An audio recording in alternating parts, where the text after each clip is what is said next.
Okay, so this webinar is really to celebrate the launch of my new eBook, Green Jujitsu, which the subtitle is The Smart Way to Embed Sustainability into the Culture of Your Organization.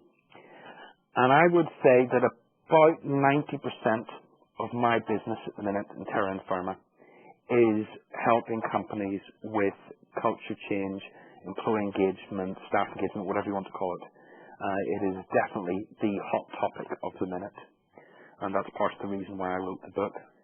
Why is it a big issue?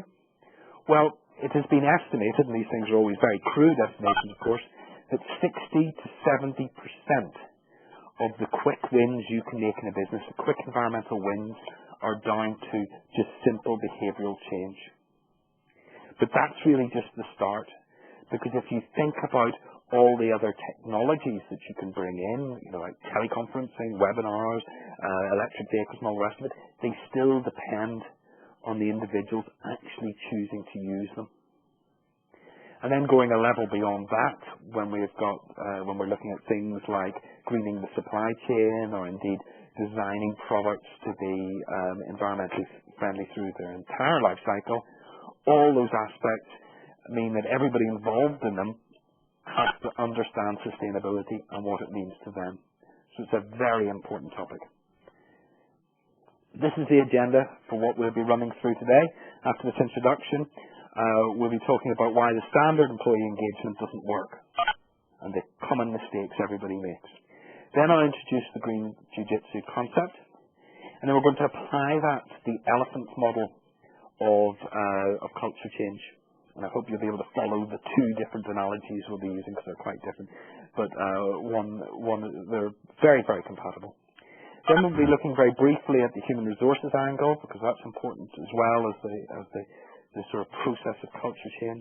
One last thought, conclusions, and then those 15 minutes of questions that I was talking about at the end. So, why does the standard way of going about culture change not work?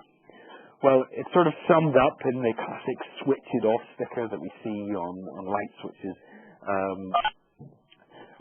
on offices and factories and everything else. And really, this isn't engaging. This is just a plain instruction. People ignore it. They get used to it. It disappears. It may not be relevant to them. They may be thinking about something else. And it's not really very inspiring. It's just a blunt instruction. And whether it's a simple sticker or all these posters telling you what you should and shouldn't be doing, it all just disappears into the sort of background noise of an organization. The other problem is that a lot of the imagery and language we use in staff engagement comes from sort of the green movement. So you see, this is, some people on the call will know that I absolutely hate this image in the top left of the hands cutting a sapling or hands holding a planet. And it's all very worthy and slightly hair shirt and all the rest of it. And I don't know anybody who reacts well to this, because if you're interested in environmental issues, you've seen it all before. And if you're not interested, I think it's a bit of a turn-off. The other thing is, the whole symbol of climate change tends to be this idea of, the polar bear on the floe of melting ice.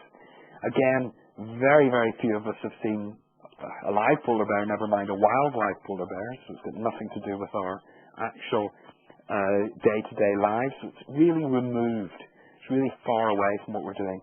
So, a lot of this it just gets lost in the noise, or at worst, it's sort of counterproductive, because people say, oh, that political correctness nonsense, oh, yeah, get on with it. If you're interested, do it. If you're not, don't bother. Let's get on with work. So, what's the alternative? Well, if this sort of bombardment of messages is like boxing, then what I want to talk to is like martial art of Jiu-Jitsu. In boxing, you use your own strength to try and hit the other guy more times than he hits you, so you beat him into submission, and then you win. And it doesn't really work. People just keep sending more and more of these messages out, trying more and more of the same, raising the tempo, trying to shock people, all this sort of thing. And it just doesn't work, because people don't like being thumped in the head generally. Jiu-Jitsu is quite different. One of the basic principles of Jiu-Jitsu is not so much exploit people's weaknesses, but to exploit their strengths. So if somebody's taller than you, you use that as a lever to throw them to the ground. If somebody's running at you fast and is heavier than you, you use that momentum against them and turn it against them and again grapple them to the ground. So it's about working to people's strengths and in a subtle way, rather than sort of trying to beat them into submission. Now, that sounds a bit sort of airport self-help book, work to people's strengths, not weaknesses. But it's the more you think about it, and when we go through the examples, you'll see how effective it is. And working people's strengths doesn't necessarily mean sort of airy-fairy, beardy-weirdy cuddliness either. It can actually mean taking quite determined and decisive action on certain points. So the other analogy I promised you was an elephant, or more to the point, a man riding on an elephant along a path. And this is my favourite sort of model of culture change, and the three elements that make people behave the way they do. The rider represents the logical part of our brain, the conscious part of our brain, where we think, we analyse data and make decisions. So it takes in all these formal instructions. The elephant is the subconscious emotional part of our brain, the bit that fundamentally decides whether or not we're going to do something. And we've all had those heart overruling head, head overruling heart issues as well. So we know it's, if you go to buy a car, you might have looked up all the different models, looked up their fuel efficiency and their other performance stats and their price, and tried to work out what's best for you. But you're always tempted by the one that you think will make you look good driving it. So that's the elephant speaking, whereas the person compiling the stats, that's your rider. And then lastly, the path represents the environment in which we operate. And as we'll come to see, people and elephants tend to follow the path of least resistance, so you can shape the path to get the behaviour you want. So I'm going to be going through each of those three elements, the rider, the elephant, and the path, and applying this green Jujitsu approach to each of those. So the first one's all about information, the logical stuff going to the rider. And again, when you see people's environmental reports or sustainability reports, you see a huge number of graphs and data and facts and figures. And yes, some people may be interested in that, but to other people it's a turn-off. So here's some of the things you need to think about in terms of green Jiu-Jitsu. First of all, your use of language. Environmental practitioners tend to use the language on the left of that screen, talking about green, talking about save the world, climate change, etc., etc. Doing the right thing and all very worthy because we're all very excited about saving the planet, etc., etc. But your audience may not be so interested in that. They might be turned on by other language, such as cost pressures. What will the effect of rising energy prices have on our business? What risk are we at of doing nothing? And which goes into future-proofing as well. And legislation, current and future. What are we going to be driven to do? How are we protecting our brand? Competitive advantage, market demands, efficiency, etc., etc. Now, I'm not saying don't use the language on the left, only use the language on the right, but you may find that the language on the right resonates with more people than the language on the left. So think about your audience and think about what turns them on. Now, a very powerful tool is one of storytelling. And I've got an example here from Muckle LLP, which are lawyers here in Newcastle. I think Debbie McCormack from Muckle's on the call. This is from one of their in-house magazines. And instead of the usual preachy stuff, there's a very interesting little story about how one of their partners takes their scrap paper home, shreds it, and uses it as horse bedding. And that's far more interesting to a lot of people than, dry statistics or facts or anything like that. And it's because it taps into this age-old tradition. And if you look at the media, if you walk into a newsagent and just look at the magazines on the shelves, none of them have graphs or pie charts or anything like that on it. They all have true life stories. how I managed to do this, etc., etc. And the reason why they do that is because human interest stories work. It brings it all down to a level we can understand, and it's about people like us, people we can relate to, and that makes it far more relevant. And you don't just have to be sort of in the chatty mode here either. One of my clients, BA Systems, massive manufacturing firm, lots of real culture of engineering and innovation. One of their engineers was sat in his son's car one day getting a lift when he was taken with the stop-start technology, which the car pulls up the lights, the engine switches off. As soon as they want to pull away again, it kicks straight back in. And he thought to himself, well, if that can work in a car, can we apply it to the manufacturing machinery back at work?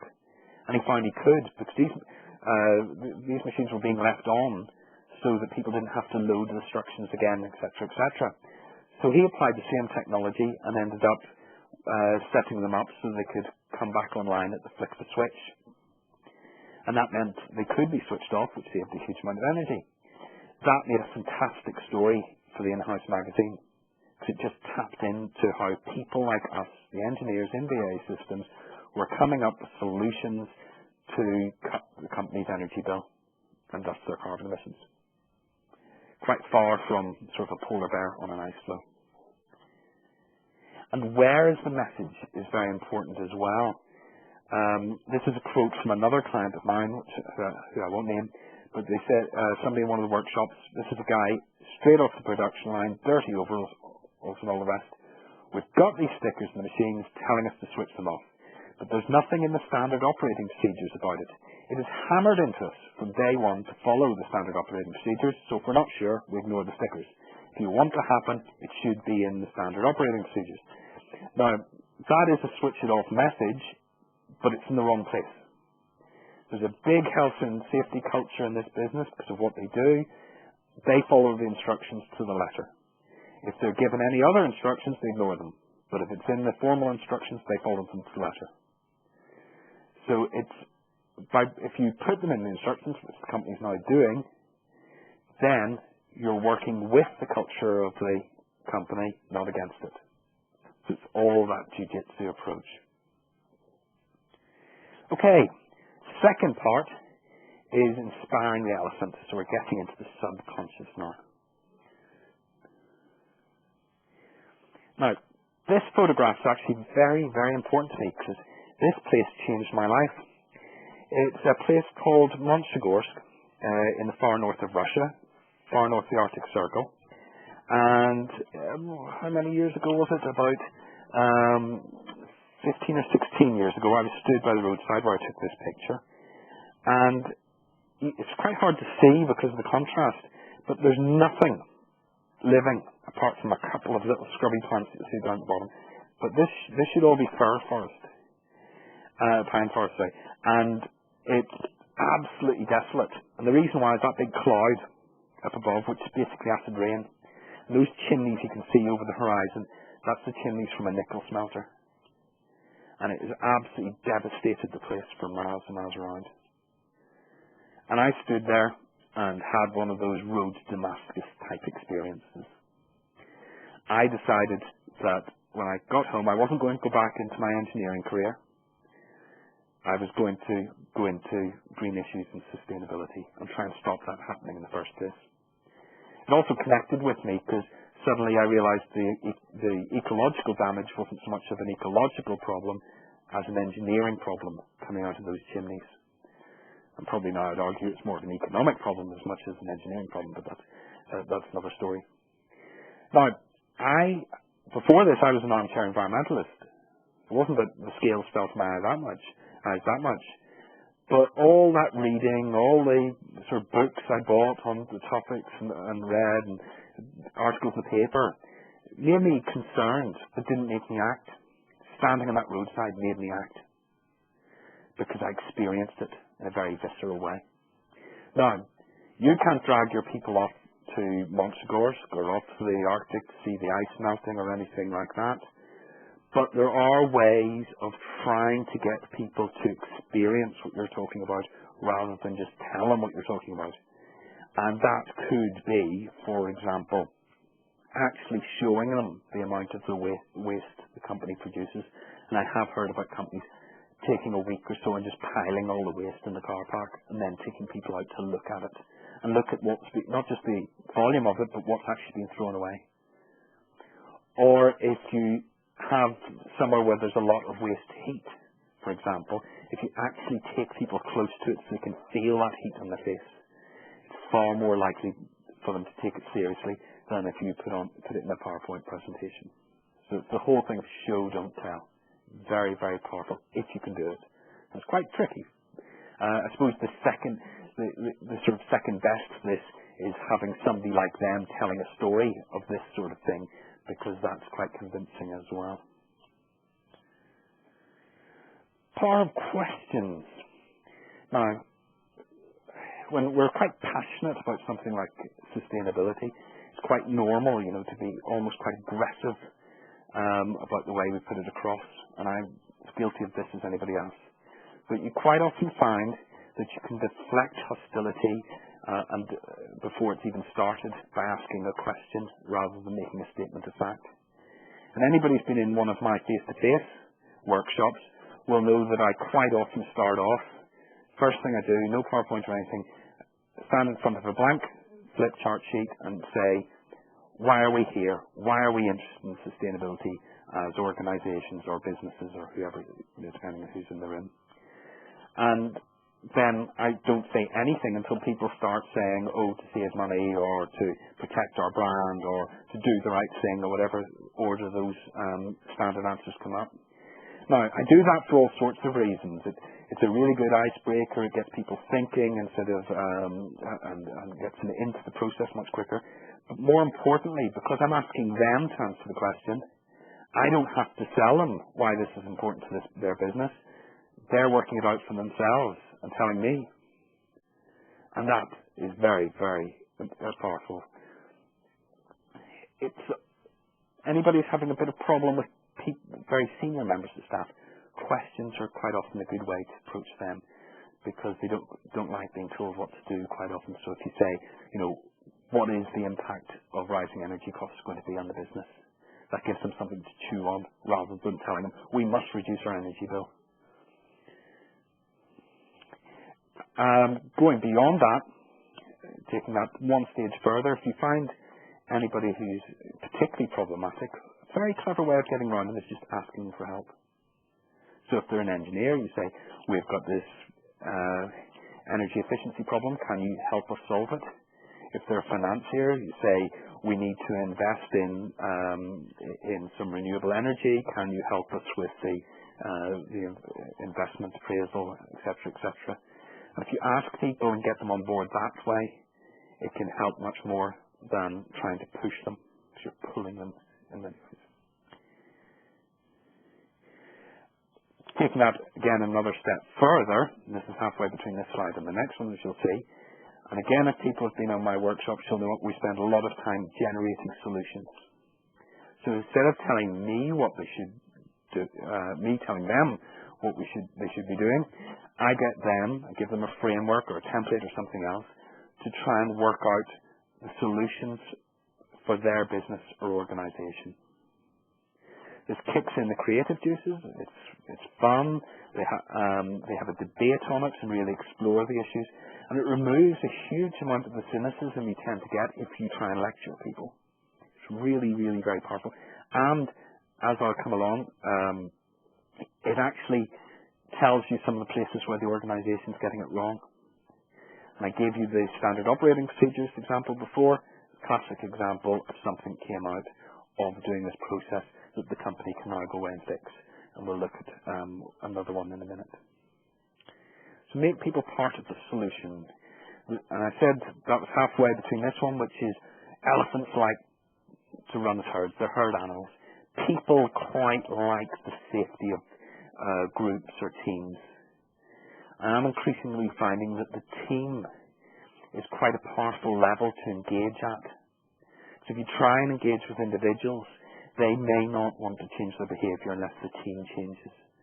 So if you can challenge the team, that works. This works particularly well, I find, with frontline staff whose loyalty to their immediate team can be much stronger than their loyalty to the business. They can be quite often cynical about the business motives. So think about how you can work teams,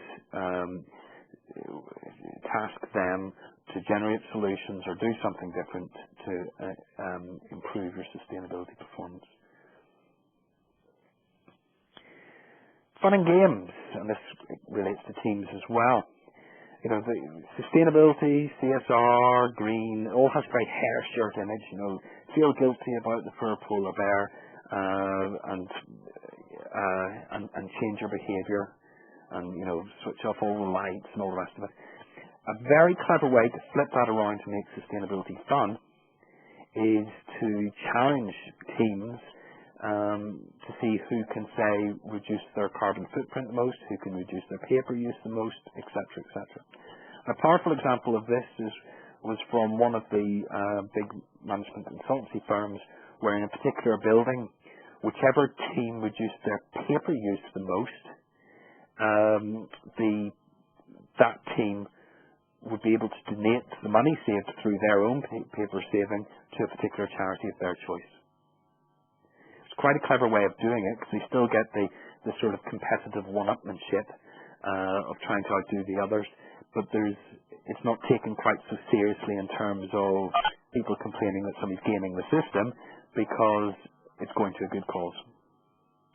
I've seen that scaled right up to the drinks company Diageo, who every site has to enter competition to see who can be the greenest site. So nobody wants to let the others down. It's got all sorts of benefits. Of makes it fun. You get a bit of internal peer pressure going. The standard can rise every year. You run the example, the rest of it, and it is a very, very powerful way of getting these things moving. Again, to go back to the Jujitsu thing, it's tapping into people's natural competitive tendencies and their desire not to let the team down. So it's working to those strengths rather than trying to correct so-called bad behaviour. Right, the third part of this is make the path easy to follow. Now, I always put up this picture because when I first got started, when I got back from Montagorsk and started dealing with businesses and trying to help them go green, typically everybody would have a mixed waste bin by their desk, and down at the end of the corridor there would be a big cardboard box for putting your recycled paper in. And, you know, you had to be dedicated to walk down to the far end to put your paper in the paper bin. And I always said to people, why don't you flip it round? Why don't you give them the recycling bin by their desk and put the mixed waste bin down at the end of the corridor? Because most people, certainly in an office environment, don't actually need the mixed waste bin that frequently. And most people looked at me as if I'm mad, but it is fast becoming common practice now to do that, to make the green option easy. And I'll just give you two more examples. Another one came out of a workshop where a bloke just suddenly went, look, I'll tell you why I don't use that bleeping telephone conference system. It's because it's too bleeping difficult. He was actually quite angry about it. He said the amount of bureaucracy you have to go through, it's much easier for me, if I want to call a meeting of people from out around the country, to simply put it in Outlook and let them sort out their own travel arrangements. I was a bit confused by this, but when we queried him a bit more about it, it turned out that the company, in order to evaluate how much money the teleconferencing system was saving, was asking people, what would be the cost of the meeting you're not having? Which is putting a huge bureaucratic burden on whoever wants to call the meeting, because they just didn't bother with the teleconferencing system and did something else. Now, they removed that process, and now the teleconferencing system is booked out. So it goes to show it's removing the barriers to the good behaviour can have a really strong effect. Likewise, adding resistance to bad behaviour. And this is a story I heard second-hand. It was a company who had, if you wanted to book a short-haul flight, you could do it if you want to, but you have to pay for it out of your own pocket and then claim the money back. So you're out of pocket for a few weeks. Whereas if you wanted to travel by train, the company would buy tickets for you directly. So the bad behaviour you could still do. You weren't saying no internal flying, because sometimes people need to do it, but you were making it more difficult than the easy behaviour. And again, that starts to shift people into where you want them to be. So it's got that whole green jiu-jitsu thing, because, we talk about working with people's strengths. This strength might be that they're a bit lazy, to be honest. Okay, moving very swiftly on there, I mentioned human resources, because the green jiu-jitsu approach isn't just about this sort of engagement in terms of messaging and workshops and how you actually talk to people as sort of one-off, but also into the structure of the organisation. And I frequently find that the environmental manager in an organisation is incredibly overworked. They've got masses of responsibility, including keeping their bosses out of jail, but precious little authority to actually act on it. And that's crazy. You can't give people authority without responsibility. This goes for environmental champions as well, which are again, it's one of those things that people do because everybody else does it, but nobody really knows why they do it. And I met a woman once who was complaining that her environmental champions hadn't met their targets. And I said, targets? He said, yes, we've given them targets to meet, energy efficiency on each of our sites, and they haven't met them. And I said, these are volunteers. And she said, yes. And I said, and you've given them targets, formal targets? And she said, yes. And I said, well, if and they turned out just to be fun, it was a retail type organisation, not wanting to give too much away. And they were just ordinary frontline work people with no authority whatsoever. So I said to her, well, you're mad, you'd be far better giving the targets to the site managers who actually have the authority to do it. And she went, oh, I'll think about that, and walked off before I could get her address to send her an invoice. But this is a basic principle.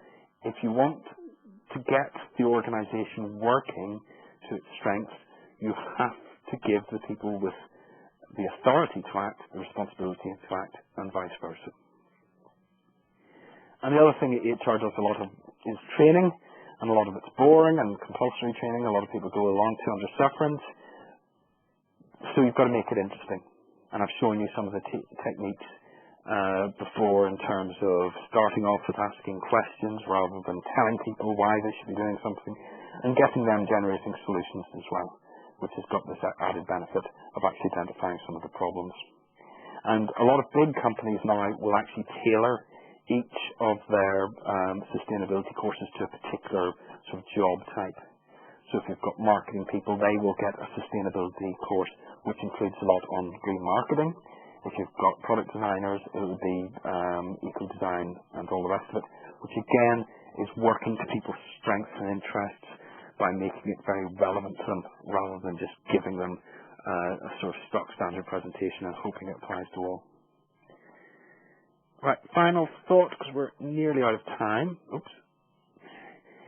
It's not a one-off. Now, going back to the jiu-jitsu analogy, you can't get to black belt and then stop training and expect to be good at jiu-jitsu. You can't go to a gym, do one session and expect to be super fit. You've got to keep going. You've got to keep working this over and over and over again, tweaking the system, making it better and better, taking more friction out of the good options, adding sort of barriers to the ungreen options, working more and more to bring the information provision, improving that, and also the emotional engagement as well. So it's not a one-off. You've got to keep going. So just some conclusions as we're on 4 o'clock. In summary, stop shouting and start thinking. Work those strengths. And when I say strengths, I mean habits, interests, all those things, rather than being obsessed with correcting weaknesses. Because as soon as you start thinking, oh, these people, they just don't get it, you've lost. You really have lost. You have to work out how to make them get it. And that quite often means putting your ego on the line and thinking very much, putting yourself in their shoes and thinking very much about what would really interest them. I went through the rider elephant path model. So what information will you provide, in what format, what language will you use, where do you need to do it, do you have to embed it right into those instructions as we saw? How will you engage emotionally with people? And that's whether you are able to do the whole show, not tell thing, apply that to your business, or whether it's about asking questions, working with teams, getting people, generating solutions so they've bought into the process, etc., etc. And then lastly, how can you tweak the environment to foster good behaviours? That's the elephant model. On top of that, there's the whole thing of HR, and in particular, aligning responsibility with authority. It's absolutely imperative. There is no point having a bolted-on sort of reporting structure onto the side of your organisation. The reporting structure for green must be in the mainstream, not on the side. And lastly, staff engagement never stops. So before I open for questions, as I say, this is all about my new ebook that's come out. There's a web address there for purchasing it online. I will send that to you after the webinar, so don't panic. There's a 15% discount code that I'll send you as well if you want money off it. And as a special offer, the first 6 people who email me confirmation of purchase, I'll give them 3 months free telephone coaching. Now, we've had a couple of take-ups on that, but there's still a couple left. So, as I say, all the details of that will come out after the webinar. So, over to yourselves then. I've got a few here on the chat. So, here. First one from Karen Johnson. I've got a few here.